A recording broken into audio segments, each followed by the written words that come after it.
नमस्कार दोस्तों, मैं श्रवण कुमार और यह है लर्नर्स ट्यूटोरियल। शुरू करते हैं आज की प्रैक्टिस सीरीज जो कि पॉलिटिकल साइंस की टीजीटी पीएचडी में हेल्प करेगी। तो शुरू करते हैं क्वेश्चन। पहला क्वेश्चन है, निम्नलिखित में से किस एक को आधुनिक लोकतंत्र में अदृश्य साम्राज्य की संज्ञा दी जाती है। तो अदृश्य साम्राज्य की जो संज्ञा दी जाती है वो संज्ञा दी जाती है, विकल्प सी में दिया हुआ है, दबाव समूह। दबाव समूह को अदृश्य साम्राज्य की संज्ञा दी जाती है। अदृश्य साम्राज्य या दबाव समूह ऐसे संगठन होते हैं जो राजनीति को अप्रत्यक्ष रूप से प्रभावित करते हैं और राजनीति में सक्रिय भागीदारी इनकी नहीं होती है, न ही चुनाव में भाग लेते हैं, लेकिन अपने हितों के कारण राजनीति में या फिर सरकार को प्रभावित करते रहते हैं। जैसे दबाव समूह कुछ उदाहरण हैं, फीकी सेवी और किसान यूनियन जैसे दल। चलते हैं अगले क्वेश्चन की तरफ। क्वेश्चन नंबर 2 है, निम्नलिखित में से कौन महात्मा गांधी की आत्मकथा है। तो महात्मा गांधी की जो आत्मकथा है विकल्प डी में दिया हुआ है, माई एक्सपेरिमेंट विथ ट्रूथ, जिसे महात्मा गांधी लिखे हैं और जिसका हिंदी मतलब होता है सत्य के साथ मेरा प्रयोग। और हम बात करते हैं विकल्प ए में, तो विकल्प ए में दिया हुआ India wins freedom. India wins freedom के लेखक जो हैं अबुल कलाम आज़ाद हैं। ऑन टू दिस लास्ट रहेगा यहाँ पे, ऑन टू दिस लास्ट के लेखक हैं जॉन रस्किन। बात करते हैं डिस्कवरी ऑफ इंडिया की, तो डिस्कवरी ऑफ इंडिया के लेखक हैं पंडित जवाहरलाल नेहरू और डिस्कवरी ऑफ इंडिया की रचना उन्होंने यरवदा जेल में रहते हुए की थी। चलते हैं अगले क्वेश्चन की तरफ। क्वेश्चन नंबर 3 है, ब्रिटिश साम्राज्य का मुकाबला धर्म युद्ध है, यह कथन किसका है। तो धर्म युद्ध कहने वाले जो हैं वो हैं अरविंद घोष। विकल्प बी में दिया हुआ है, राइट आंसर है। अरविंद घोष उग्रवादी नेता थे जो जिन्हें हम चरमपंथी के नाम से जानते हैं, लाल बाल पाले एवं अरविंद घोष। बात करते हैं बीडी सावरकर की या वीर सावरकर की, तो सावरकर की एक रचना है जो कि बहुत महत्वपूर्ण है, वार फॉर इंडियन इंडिपेंडेंस। बात करते हैं विकल्प सी में दिया हुआ है महात्मा गांधी, तो महात्मा गांधी राजनीतिक चिंतक एवं स्वतंत्रता सेनानी रहे हैं और इन्होंने असहयोग आंदोलन, सविनय अवज्ञा आंदोलन, भारत छोड़ो आंदोलन और करो या मरो का नारा दिया था। बात करते हैं विकल्प डी में राजा राम मोहन राय की, तो राजा राम मोहन राय भी समाज सुधारक एवं राजनीतिज्ञ रहे हैं और इनका जो महत्वपूर्ण रोल रहा है ब्रह्म समाज की स्थापना में और सती प्रथा के विरोध में आंदोलन में। चलते अगले क्वेश्चन की तरफ। क्वेश्चन नंबर 4, मनु ने अपने दर्शन में शासन नीति के कितने सूत्र बताए हैं। तो मनु ने अपने दर्शन में शासन नीति के जो सूत्र बताए हैं वो सूत्र की संख्या है 4, इसका राइट आंसर है। चलते हैं अगले क्वेश्चन की तरफ। तो अगला क्वेश्चन है, सीमित सरकार का सबसे बड़ा समर्थक है। तो सीमित सरकार का सबसे बड़ा जो समर्थक है वो है जॉन लॉक। सीमित सरकार को हम मिनिमम गवर्नमेंट मैक्सिमम गवर्नेंस के नाम से जानते हैं। जॉन लॉक इसका सबसे बड़ा समर्थक रहा है और जॉन लॉक को उदारवाद के जनक के रूप में जानते हैं और जॉन लॉक की महत्वपूर्ण कृति है जिसे हम टू ट्रीटीज ऑन गवर्नमेंट के नाम से जानते हैं, ये सामाजिक समझौता सिद्धांत का प्रतिपादक भी रहा है। बात करते हैं विकल्प ए थॉमस हॉब्स की, तो थॉमस हॉब्स की महत्वपूर्ण कृति है या पुस्तक जिसे हम जानते हैं लेवियाथान के नाम से और ये सामाजिक समझौता सिद्धांत का प्रतिपादक हॉब्स भी रहा है। बात करते हैं बेंथम की, तो बेंथम विकल्प बी में दिया हुआ है।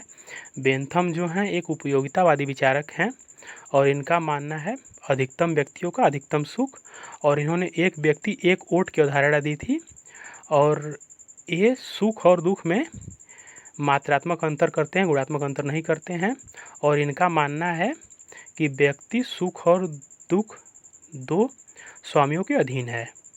बात करते हैं टी.एच. ग्रीन की, थॉमस हिल ग्रीन की, तो थॉमस हिल ग्रीन की एक पुस्तक है जो कि बहुत ही इम्पॉर्टेंट है, वो पुस्तक है lectures on the principle of political obligation और जब हम बात करते हैं इनके एक कथन की, तो इनका जो एक कथन है, संकल्प न की शक्ति राज्य का आधार है। चलते अगले क्वेश्चन की तरफ। तो अगला क्वेश्चन नंबर 6 है, मनुस्मृति में कितने अध्याय हैं? तो मनुस्मृति में जो अध्याय की संख्या है वो संख्या है 12, इसका राइट आंसर है। और प्रत्याहारों की संख्या जो संस्कृत में होती है वो है 42। चलते अगले क्वेश्चन की तरफ। किसने कहा है शक्ति बंदूक की नली से निकलती है? तो इसका जो शक्ति बंदूक की नली से निकलती है, यह कथन है, यह कथन विकल्प सी में दिया हुआ है, माओ त्से तुंग का कथन है। बात करते हैं विकल्प ए में दिया हुआ है तिलक की। तो तिलक जो हैं होम रूल आंदोलन और एनी बेसेंट और तिलक ने होम रूल आंदोलन चलाया था 1916 में, और इनकी जो कृति रही है या पत्रिका पंजाब केसरी और गीता रहस्य। बात करते हैं लेनिन की। तो लेनिन साम्यवादी विचारक हैं और इनकी जो महत्वपूर्ण पुस्तक है उसका नाम है स्टेट एंड रिवॉल्यूशन, जिसे हम हिंदी में राज एवं क्रांति के नाम से जानते हैं। विकल्प डी में दिया हुआ है रॉबर्ट नाजिक। तो रॉबर्ट नाजिक जाने जाते हैं रात्रि प्रहरी राज्य की अवधारणा के लिए। क्वेश्चन कंप्लीट होता, चलते हैं क्वेश्चन की तरफ। क्वेश्चन नंबर 8 है, किसने कहा है मार्क्सवादी केवल वही है जो वर्ग संघर्ष की मान्यता को मजदूर वर्ग की तानाशाही तक ले जाता है? तो यह जो कथन है, यह कथन है लेनिन का। विकल्प बी में दिया हुआ है, राइट आंसर है। लेनिन की महत्वपूर्ण पुस्तक जो हम बात किए थे हम, राज्य एवं क्रांति, जिसे हम स्टेट एवं रिवॉल्यूशन नाम से जानते हैं। विकल्प ए में दिया हुआ है स्टालिन। स्टालिन की जब हम बात करते हैं, स्टालिन सोवियत संघ के प्रधान रहे हैं और स्टालिन के समय में ही योजना आयोग आया था सोवियत रूस में, और पंचवर्षीय योजना जो होती है ये स्टालिन ही लाए थे सोवियत संघ में। बात करते हैं विकल्प सी की। तो रॉबर्ट माइकल जो हैं, रॉबर्ट माइकल या रॉबर्टो मिकेल के नाम से जानते हैं इनको। इनका एक महत्वपूर्ण अवधारणा है जिसे हम जानते हैं आयरन लॉ ऑफ ऑलिगार्ची, जिसे हम हिंदी में अल्पतंत्र का लौह नियम के नाम से भी जानते हैं। बात करते हैं विकल्प टी में दिया हुआ रॉबर्ट नाजिक। रॉबर्ट नाजिक जाने जाते हैं रात्रि प्रहरी राज्य की अवधारणा के लिए। चलते अगले क्वेश्चन की तरफ। क्वेश्चन कंप्लीट होता है। क्वेश्चन नंबर 9 है, राज्य के अंतर्गत राजा यदि चोरी का पता लगाने में असमर्थ रहता है तो उसके लिए यह पाप के समान है, यह कथन है। तो यह कथन है मनु का, जो विकल्प डी है, राइट आंसर है। मनु मानते हैं कि चोरी का पता लगाने में असमर्थ राजा है तो यह उसके लिए पाप के समान है। मनु की महत्वपूर्ण कृति है मनुस्मृति। बात करते हैं विकल्प ए में दिया हुआ कौटिल्य। तो कौटिल्य जो है प्राचीन राजनीतिक चिंतक रहे हैं और इनकी महत्वपूर्ण पुस्तक रही अर्थशास्त्र। और विकल्प बी में दिया हुआ बेंथम। तो बेंथम की जब हम बात करते हैं तो बेंथम एक उपयोगितावादी विचारक हैं और ये अधिकतम व्यक्तियों का अधिकतम सुख की बात करते हैं, एक व्यक्ति एक वोट की अवधारणा की बात करते हैं, और इनका मानना है कि पुष्पिन खेलना उतना ही अच्छा है जितना कि कविता पढ़ना। और ये मानते हैं कि सुख और दुख नामक दो स्वामियों के अधीन प्रत्येक व्यक्ति होता है। बात करते हैं टी.एच. ग्रीन की। तो थॉमस हिल ग्रीन की बात करते हैं। थॉमस हिल ग्रीन की पुस्तक है lectures on the principle of political obligation, और इनका एक महत्वपूर्ण कथन है संकल्प न की शक्ति राज्य का आधार है। चलते अगले क्वेश्चन की तरफ। क्वेश्चन नंबर 10 है, एम एन राय ने किसको समाज का आधार माना है? तो एम एन राय जो समाज का आधार मानते हैं वो समाज का आधार मानते हैं, विकल्प में दिया हुआ व्यक्ति को समाज का आधार मानते हैं।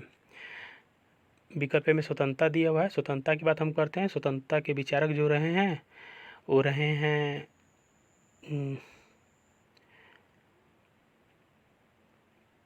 स्वतंत्रता के विचारक जो रहे हैं वो रहे हैं, बात करते हैं विकल्प में दिया हुआ राज्य के 4 तत्व होते हैं। वो 4 तत्व इस प्रकार हैं।